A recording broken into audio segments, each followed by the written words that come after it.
Hello, my loves. I just came to deliver a quick winter solstice reading for you guys. In the description of this video, I will put a link to my blog, which will detail winter solstice and the symbolism of winter solstice and things of that nature. But essentially, we are celebrating the death and rebirthing of the sun, which symbolizes our own death and rebirthing.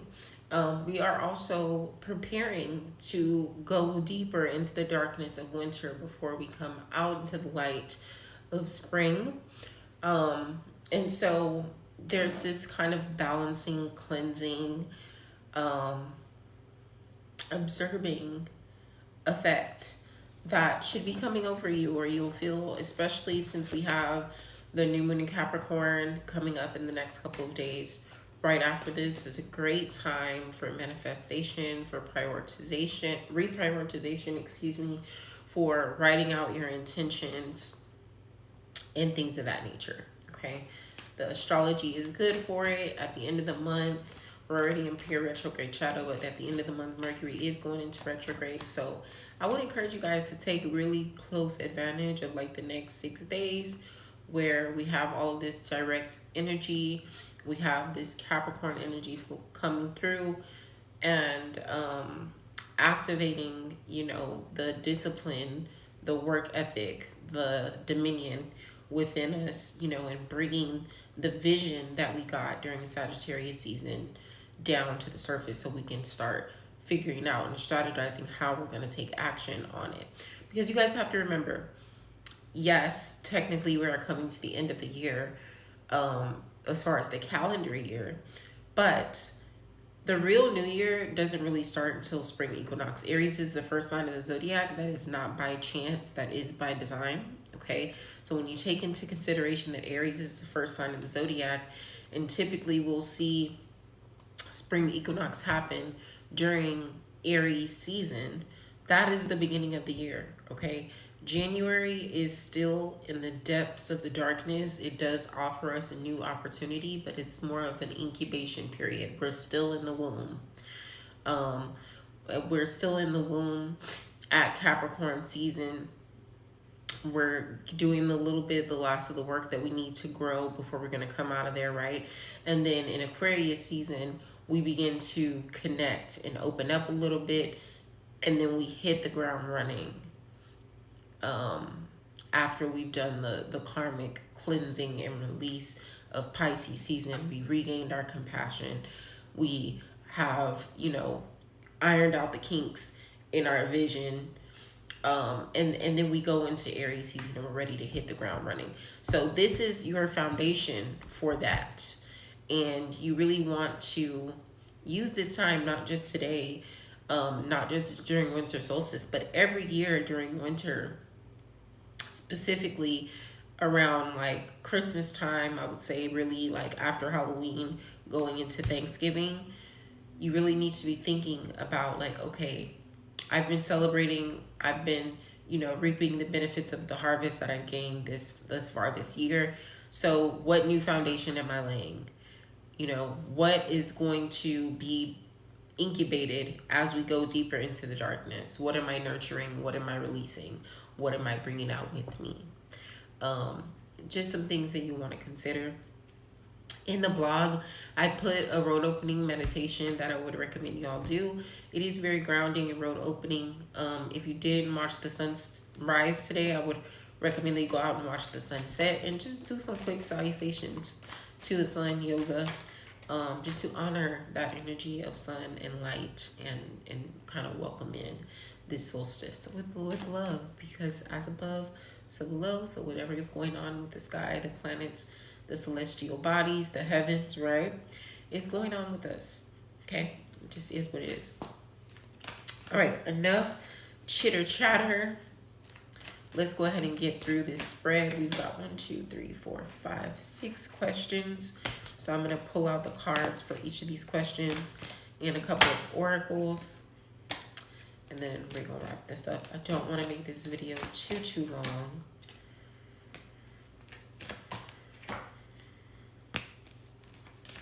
Honey child, honey child, honey child. At least we in with the sun.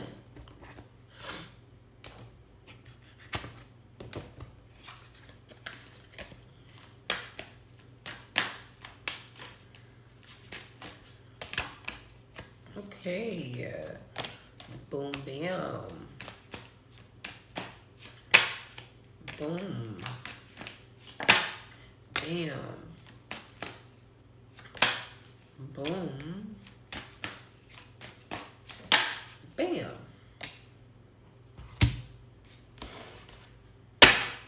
Why am I saying boom, bam? I don't know. I don't know. All right, this is the last set of oracles that I'm going to pull from. And then, of course, I'm going to pull a postcard from Spirit to end our reading. But once I pull that postcard from Spirit, then we going to be good to go. Okay? Good to go.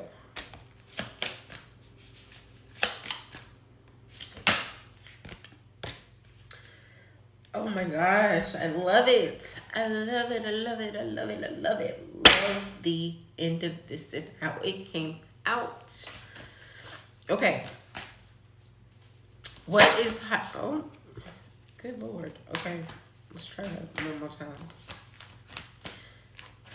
Okay, Spirit said we not talking while we doing. Sometimes I can do that. Like I can start the reading and still be shuffling cards, but sometimes Spirit's like, nope, finish it out.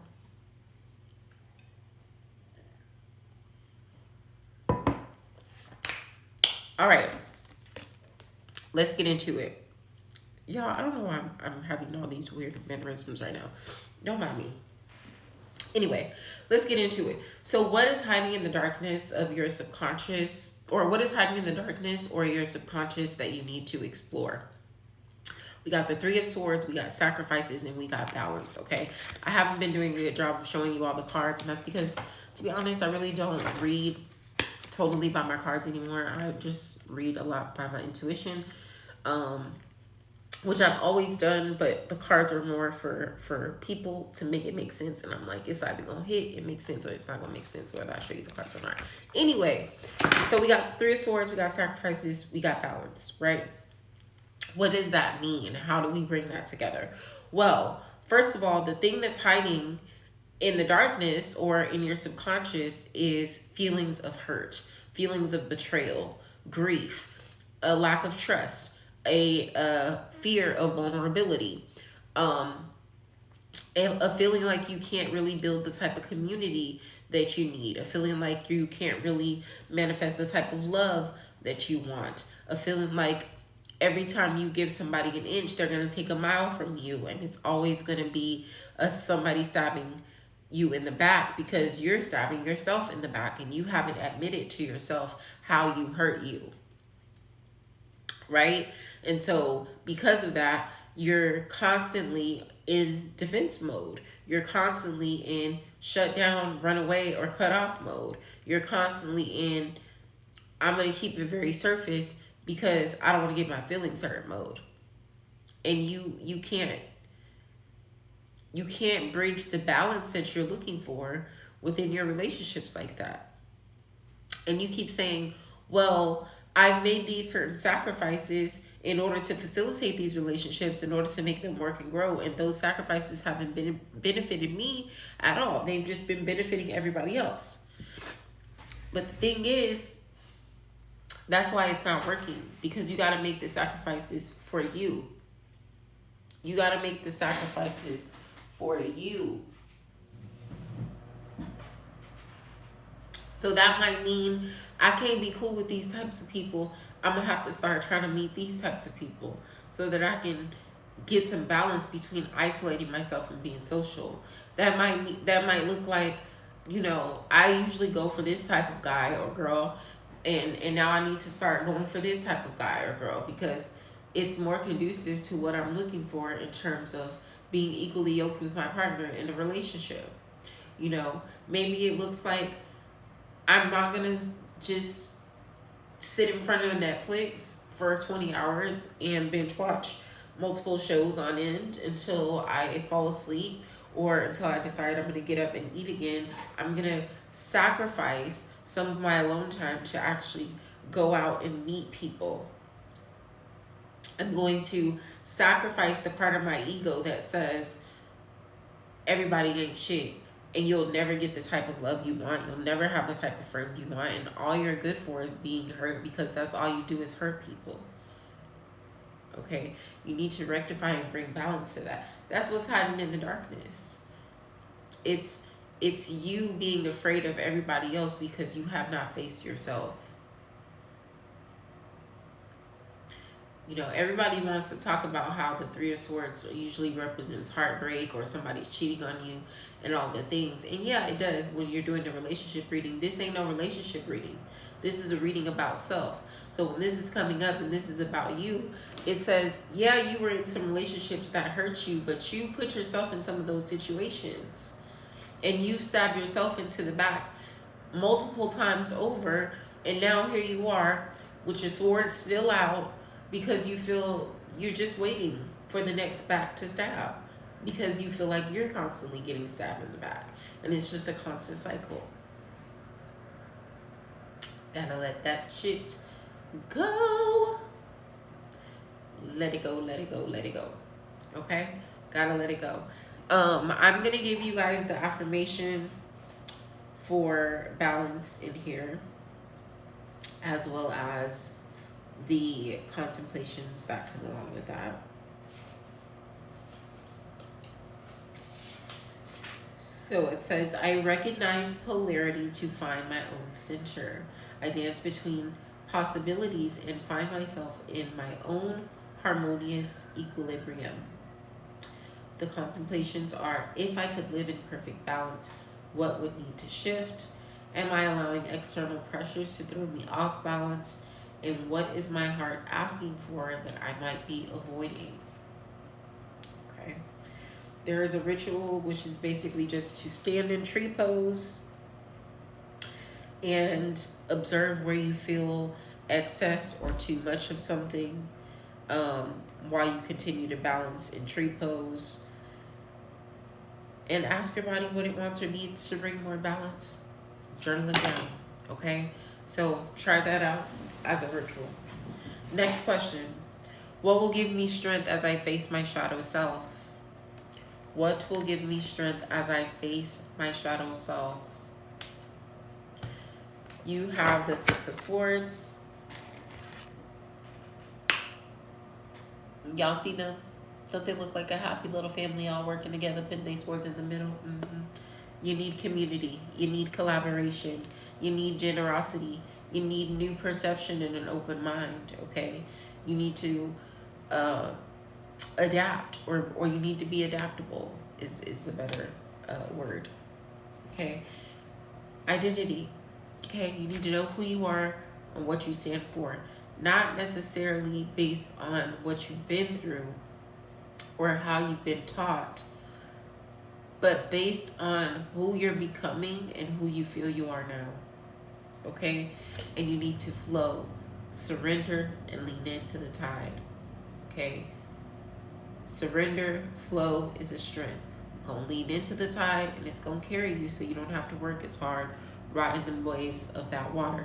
You're gonna need to know who you are and what you're standing for, so that you can be unwavering in your intention, unwavering in your direction.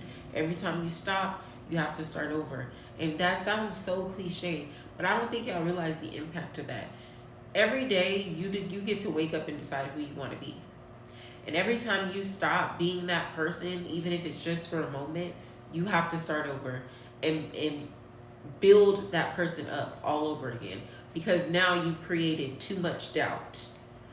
You've created too many variables. And so things are not aligning.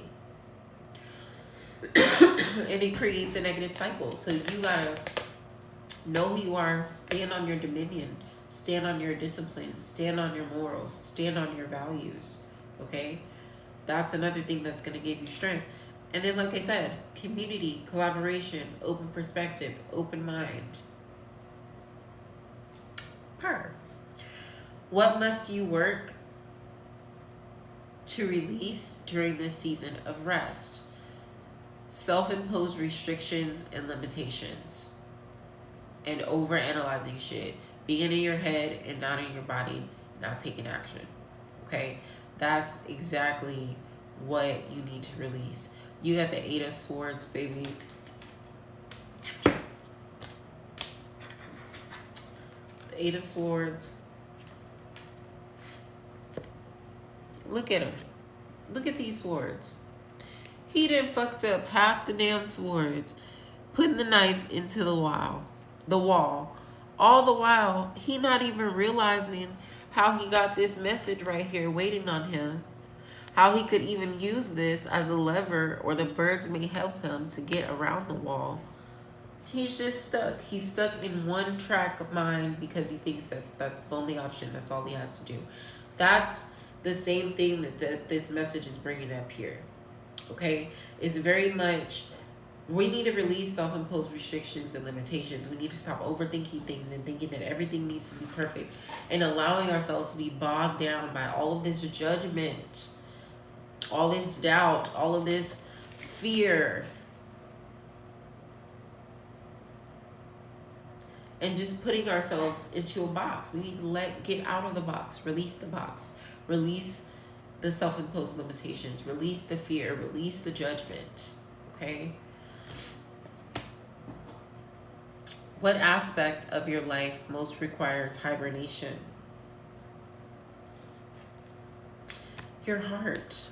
Your heart and your emotions is what's gonna require the most rest and hibernation. We got the Justice card, we got rest and rejuvenate, and then we literally have the emotion oracle come out. You know, there's been so much work emotionally this year for everybody. We all had to come to terms with the fact that we have PTSD from COVID, from the pandemic in 2020 and everything that happened in 2020.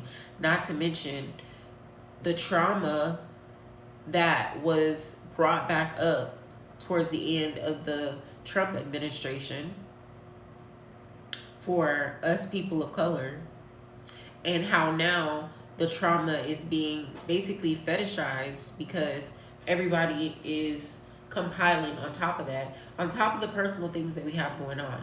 So let's take the collective out of it. But on top of the personal emotions and situations that we may be battling. So we need to rest our hearts. We need to rebalance the scales and pour back into ourselves emotionally. We need to rest our minds and find peace in our hearts, peace in our spirits. Okay? How will this hibernation benefit you? Well, for one, it's going to allow you to be able to take care of yourself and further solidify how you feel and how you choose to navigate those feelings, as well as relate to others with those feelings and build community from that. Secondly, it's going to benefit you because it's going to take you out of a place of constant conflict, fighting just to fight, defending just to defend, arguing just to argue, wasting time and energy. It's going to allow you to actually take care of yourself. Okay? Let me do the affirmation for soul care.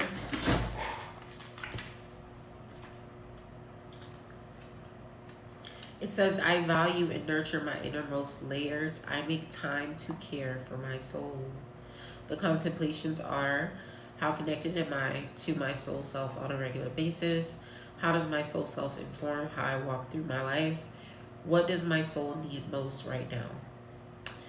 And the ritual says, gather an eye covering or small towel or scarf, lay flat on your back, get comfortable, cover your eyes, bring awareness to your breath. Let your breath clear your body from your toes to your head and beyond. Bring full awareness to your physical body. Notice as much as you can notice. Invite yourself to connect with aspects of yourself beyond the body without getting caught in identifying the aspects. Bring awareness to your soul self. Notice what you notice. There is no right or wrong way. Ask your soul self to speak through you. Allow it to share what it wants to share without judgment. Listen for a soulful moment. Thank yourself for speaking through you. Set an intention to speak with your soul self regularly. Yes, we all need to speak with our soul self regularly. That thing inside of you that talks to you when you don't believe that little voice that says you can do it. You know, that part of you that you feel like is watching you and you don't really know what it is. Okay? It's going to benefit your soul. It's going to benefit your emotional balance and maturity. It's going to benefit your emotional flow and movement. And it's also going to create more balance as far as this hibernation and what it's going to bring. And I love that for us. Love that for us. Okay. Last question. What lessons can I learn from this season? We literally had the sun come out twice, you guys. 2 different decks. This one deck has only a few tarot cards and some oracle cards and some element cards and sign cards and the sun. The sun is what came out. The sun, the sun, the sun. So what is the lesson? From the darkness, we get light. You got to go through the darkness to get to the light. You have to be willing to be vulnerable, to be tender, to be pliable and malleable when you're in that incubation period, okay? Because again, winter solstice is all about allowing the sun to die. We let the light die down and die out. The shortest day of the year, the day where we have the least daylight. And it keeps getting longer every year. But the day with the least daylight, nonetheless. And then it rises back up. This is why we celebrate Christmas. But that's a whole another topic for a whole nother day, okay? I will talk about religious deconstruction and the similarities between astrological symbology and the Bible and things like that at another time. This right here is confirmation, okay? The lesson that you learn is that from the darkness comes light, okay? That's it. From the darkness comes light. You have to go through the dark to get to the light. All right? We all have to go through those cycles of rebirth, resurrection, reclamation, making amends. You know, it's a process. And so these 2 suns coming up with this tenderness is like allow yourself to be held by the mother in the darkness, the mother meaning nature. Allow yourself to be held by the mother within the darkness. And when we come out, welcome the abundance, welcome the longevity, welcome the forward movement, the completion, and the new beginnings that will be offered. Okay? And I love that for us. Love, love, love that for us. Postcard from Spirit. Dearest you, we need you to know that you can change things miraculously for you and everyone and make things right. It's never too late. Forgiveness is about releasing yourself from the burden of an old story, one in which you were a victim of someone else's action or your own. You don't need to carry this burden around. You can set yourself free. Even advocating for good because of this experience requires your forgiveness to be effective. Forgiveness is never about condoning things that were done. It's about condoning things that were done. It's about letting yourself off the hook from carrying the burden. Resentments and hurt are like viruses that spread to others, and that is the opposite of what you really desire, right? Imagine what your life would be. Imagine what your life would be like without the burdens that you carry when you do not forgive. You can do it. Everyone over here believes in you and adores you. Ashe. Ashe, ashe, ashe. So I will leave you guys with that. I will put the blog in the description once I post it, which as soon as I finish recording this, I'm going to add the link to the blog and it's going to be posted. So I'll do that. And then you guys, I wish you guys a Merry Christmas, a Happy Solstice, a Happy Calendar New Year, Happy Hanukkah if you celebrate Hanukkah. If you don't celebrate any of the holidays, I just wish you a happy incubation period, and I pray that, come springtime, all of your manifestations are blossoming, blooming, and beauty is surrounding you. And I just speak love and empowerment and healing over everybody who happens to see this video. You guys be blessed.